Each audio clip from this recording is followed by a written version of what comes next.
छोड़िया कमा लगे गजब के लागे छो होट दुनु ला लगे देखे में लागे छी छोड़िया कमा लगे सब छौड़ा के जन मारै छी जान सब छौड़ा के जन मारै छी जान होल ले गई छौड़ी तू जुसा के दुकान पिए खातिर आइबो गई जान सुबह शाम खोल ले गई छौड़ी तू जूस के दुकान है गई जूस के दुकान पिए खातिर आइबो गई जान सुबह शाम खोल ले गई छौड़ी तू जूस के दुकान है गई जूस के दुकान पिए खातिर आइबो गई जान सुबह शाम डीजे सुमित सतीश रैना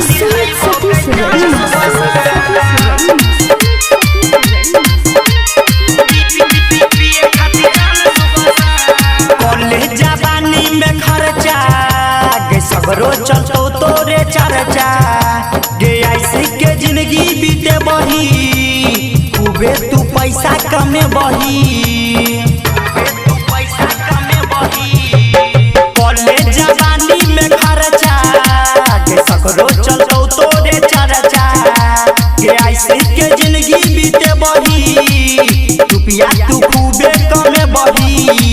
कर नहीं छौड़ा सबके तू परेशान कर नहीं छौड़ा सबके तू परेशान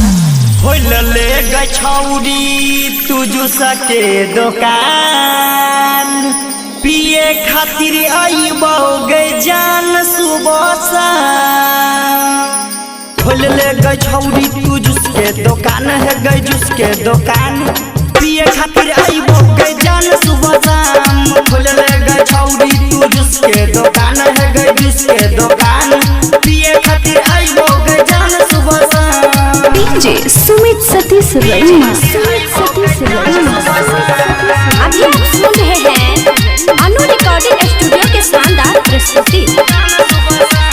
गर्मी में पिया दे जूस हमर दिल रहते छोड़िया के खुश तोरा दुकान पाइबो हे गई जूस खरीद के जाइबो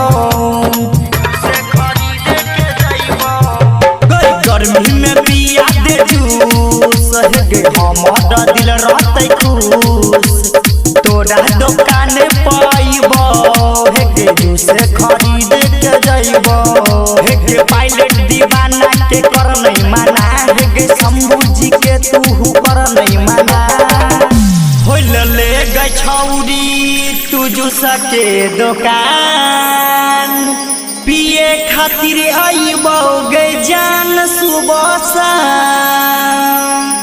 होल ले गई छौड़ी तू जूस के दुकान है गई जूस के दुकान पिए खातिर